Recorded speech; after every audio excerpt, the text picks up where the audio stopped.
बुढ़ापा एक इमोशनल कहानी। हर रोज की तरह दिनेश लाल जी अपने शाम के सैर सपाटे से लौट आए थे। वह जूते उतार ही रहे थे कि बहू ने पूछा, बाबूजी, आज हम पार्टी में जा रहे हैं, हम वहीं से खा कर आएंगे। आज रात के खाने में क्या खाएंगे बताइए। दिनेश लाल जी सोचने लगे, आज रविवार तो नहीं और ना ही किसी की शादी है, जरूर किसी पार्टी में जा रहे होंगे। छोड़ो, मुझे क्या करना है इस उम्र में।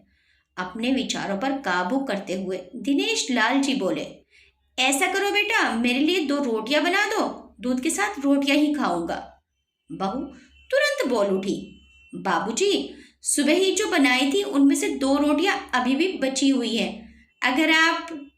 बहू ने अपना वाक्य अधूरा ही रहने दिया, लेकिन दिनेश लाल जी अच्छी तरह से समझ गए कि वे क्या कहना चाहती थी। सुबह की रोटियां खाई तो गैस हो जाएगा। सुबह भी बहू ने मसाले वाली सब्जी ही बनाई थी, जिसके चलते अभी तक खट्टी ढकारें आ रही हैं। और इस उम्र में पेट को संभालना मतलब किसी बिगड़े हुए बच्चे को संभालने से भी ज्यादा कठिन काम। बाबूजी, बहू से बोले, नहीं बेटा, इस उम्र में सुबह की रोटियां नहीं खा सकता, तुम्हें थोड़ी तकलीफ होगी, लेकिन मेरे लिए दो ताजी रोटी बना दो। बहू को बहुत गुस्सा आया। वो गुस्से में ही बड़बड़ाते हुए बोली, अब दो रोटियां बनाओ या 10, काम तो उतना ही पड़ेगा। आटा गूंदो, रोटियां बनाओ, किचन और बर्तन साफ करो। इन्हें क्या है, इन्हें सिर्फ ऑर्डर देना है, काम तो मुझे ही करना पड़ता है ना। बस दिन रात इनकी सेवा करते रहो। बहू के बोल दिनेश लाल के कानों पर पड़ रहे थे। हे भगवान, सिर्फ दो रोटियां बनाने में इतनी तकलीफ। मैंने कोई 5 पकवान तो नहीं मांगे थे। उन्हें बहुत गुस्सा आ गया, लेकिन गुस्सा वहां किया जाता है जहां कोई सुनने वाला हो। उन्होंने अपना गुस्सा निगल लिया। अब तो उन्हें जितनी जल्दी गुस्सा आता था, उससे जल्दी चला भी जाता था। दिनेश लाल जी को अपनी पत्नी की बहुत याद आई। निर्मला के जीते जी उन पर कभी बासी रोटी खाने की नौबत नहीं आई थी। उल्टा खाने में 10 चीजें और मिल जाती थी। खाने के साथ मीठा, पापड़, अचार, दही, छाछ, सलाद और पता नहीं क्या क्या। दिनेश जी को बहुत बुरा लग रहा था। रहने दो बहू, मैं सुबह की रोटी ही खा लूंगा।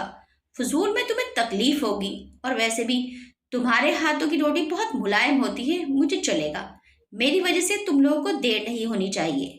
बहू को तो सोने से पीला मिल गया। वे अपनी आवाज मीठी करती हुई बोली, बाबूजी, आप चाय लेंगे क्या? दिनेश लाल जी अपनी चाय पीने की इच्छा को दबाते हुए बोले, वैसे कोई खास इच्छा नहीं है चाय पीने की। अगर तुम अपने लिए बना रही हो तो मेरे लिए भी थोड़ी सी बना देना। हाँ बाबूजी, मैं अपने लिए बनाने वाली हूँ, आपके लिए भी बना देती हूँ, बोलकर बहू रसोई घर के अंदर चली गई। दिनेश लाल जी खुद से ही बातें करने लगे, अभी तो लाखों की जायदाद है मेरे पास, ये घर भी मेरे नाम पर है और खाते में भी लाखों रुपए पड़े हैं। कभी बेटा विषय निकालता है तो मैं बोलकर टाल देता हूँ कि मेरे बाद तेरा ही तो है सब कुछ, और फिर भी एक कप चाय और दो ताजी रोटियों के लिए तरसना पड़ता है। तो उन बूढ़ों का क्या होता होगा, जिनके पास संपत्ति के नाम पर सिवा पुरानी यादों के कुछ भी नहीं होता। निर्मला को याद करके दिनेश लाल की आंखों में आंसू चमकने लगे और धीरे से गालों पर सरके। निर्मला के होते हुए उन्होंने घर का कोई भी काम नहीं किया था। आर्थिक जवाबदारी के अलावा उनकी और कोई जवाबदारी नहीं थी। उनके व्यापार ने भी उनका अच्छा साथ दिया था। वह भी निर्मला से बहुत प्यार करते थे, लेकिन कभी जता या बता नहीं पाए। वे ये सच्चे दिल से मानते थे कि निर्मला उनके किसी पूर्व जन्मों का फल है, लेकिन जिंदगी की भागदौड़ में वे निर्मला की मन की इच्छाएं पूरी न कर सके। उन्हें वैष्णो देवी जाना था, लेकिन हर बार यह यात्रा अगले साल के लिए पोस्टपोन हो जाती। घर बार और संसार की जिम्मेदारियां संभालते संभालते कब उनकी इच्छाएं उन्हीं के साथ चली गई, पता ही नहीं चला। दिनेश लाल जी ने देखा उनके पोता और पोती दोनों ही स्कूल से आ गए थे। दोनों ने अपना बस्ता सोफे पर फेंका और दादाजी की तरफ दौड़कर उनके गले लगते हुए कहने लगे, चलिए ना दादाजी, खेलने चलते हैं। यही निस्वार्थ प्रेम के कुछ पल थे जिनमें दिनेश लाल जी भी बच्चों के साथ बच्चे बन जाते थे और अपने सारे दुख और यादें भूल जाते थे। वह कुछ बोल पाते उससे पहले ही बहू ने कहा, चलो छोड़ो दादाजी को, हमें पार्टी में जाना है, जल्दी से आकर तैयार हो जाओ, पापा भी आते ही होंगे। दोनों ही बच्चे दादाजी को छोड़ मम्मी की तरफ भागे। उनकी पोती 7 साल की थी और पोता 5 साल का था। दिनेश लाल जी अपनी सोच में डूबे हुए बालकनी की तरफ गए। बालकनी में धीमी ठंडी पवन ने उनका स्वागत किया। बहू उनके लिए चाय बनाकर ले आई। बालकनी में रखी अपनी कुर्सी पर बैठकर दिनेश लाल जी घूट घूट करके चाय पी रहे थे। पी क्या रहे थे, निगल रहे थे, क्योंकि चाय के नाम पर सिर्फ कम शक्कर वाला गर्म पानी था, न इलायची न अदरक। दिनेश लाल जी मन ही मन सोचने लगे, बहू के जाने के बाद आज खुद अपने हाथों से चाय बनाऊंगा, इलायची अदरक और थोड़ी सी ज्यादा शक्कर डालकर, और उसके साथ रोटियां खा लूंगा। रोटियों की याद आते ही उनका मुंह फिर खट्टा हो गया। चाय खत्म होने पर खाली कप लेकर वे किचन में रखने गए तो वहां देखा कि बहू और बच्चों के कप धुले पड़े थे। तो उन्होंने भी अपना कप धोकर रख दिया और अपनी डायरी लेकर बालकनी में आ गए। बालकनी में बैठे बैठे उनकी नजर सूखी हुई तुलसी के पौधों पर गई। उन्होंने एक लोटा पानी लाकर उसमें डाल दिया। कुछ मिनटों बाद ध्यान से देखने पर उन्हें पता चला कि सूखे हुए तुलसी के पौधों में नई कुबले जैसे मुस्कुरा रही हो। तो उन्हें याद आया कि निर्मला हर सुबह तुलसी को पानी और शाम को दिया दिखाती थी। अब तो शाम को न तुलसी को ना ही भगवान के मंदिर में दिया जलता है। पता नहीं कितने संस्कार, इतनी अच्छी आदतें निर्मला अपने साथ ले गई थी। दिनेश लाल आसमान की तरफ देखकर बोले, निर्मला, मुझे और इस घर को अभी तुम्हारी जरूरत थी। तुम क्यों हमें छोड़कर चली गई? तुमने मुझे धोखा दिया। तुमने हमेशा साथ रहने का वचन तोड़ दिया। तुम मुझे अकेला छोड़कर चली गई। दिनेश लाल की आंखें भर आई।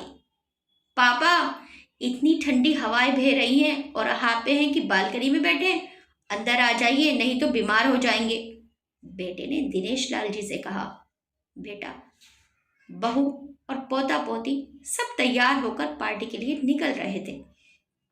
किसी ने झूठ मूठ ही मन रखने के लिए भी उनसे नहीं पूछा कि साथ चलिए। पापा, आप खाना खाकर जल्दी सो जाइएगा, हमें आने में देर हो जाएगी। ज्यादा देर तक जागना आपकी सेहत के लिए अच्छा नहीं है। हमारे पास घर की दूसरी चाबी है, हमारी चिंता मत कीजिए, बेटे ने जाते हुए कहा। ऐसे बोल रहे हैं जैसे मेरी सेहत की बहुत फिक्र है।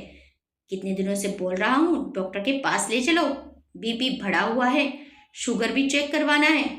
थोड़ा सा भी चलता हूँ तो हाँफने लगता हूँ। बेटा कहता है कि बुढ़ापे में ये सब तो होता ही है, ज्यादा भ्रम मत पालिए। वाह बेटा, बूढ़े बाप के पास बैठने के लिए थोड़ा सा भी टाइम नहीं है तेरे पास, और पार्टी के लिए टाइम ही टाइम है। ऐसे अनगिनत विचार उनके दिमाग में चल रहे थे, लेकिन फिर भी उन्होंने हाँ में सिर हिलाया। सभी पार्टी में चले गए। दिनेश लाल जी हॉल में रखे कुर्सी पर आकर बैठे। खाना खाने की अभी कोई इच्छा नहीं थी, इसीलिए टीवी चालू की। आज वैलेंटाइन डे था, प्यार का दिन, इसीलिए टीवी पर भी उसी के बारे में दिखा रहे थे। दिनेश लाल जी की नजर पास में रखी अपनी पत्नी की फ्रेम पर गई, जिसने लाल कलर की साड़ी पहन रखी थी।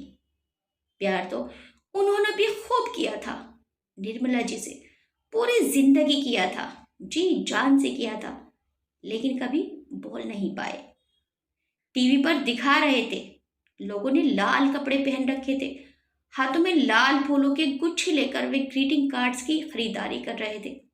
पता नहीं दिनेश लाल जी के मन में क्या आया, उन्होंने अपने पैसों का बंटवा लिया और निकल पड़े। निर्मला जी की याद में चलते चलते वो एक आइसक्रीम पार्लर के पास पहुंचे। उनको श्वास चढ़ गया था। उनकी सांसों की गति तेज हो गई थी। आइसक्रीम पार्लर के पास एक कुर्सी पर आकर वे बैठे। तभी वहां एक छोटी बच्ची आई जो गुब्बारे बेच रही थी। बच्ची बोली, दादाजी गुब्बारे लोगे क्या? इतने ही बचे हैं, बिक जाएंगे तो मैं जल्दी घर चली जाऊंगी। दिनेश लाल जी ने देखा 10-12 रंग बिरंगी गुब्बारे थे। उन्हें याद आया कि निर्मला जी को भी गुब्बारे बहुत पसंद थे, लेकिन अब गुब्बारे लेके क्या करूं?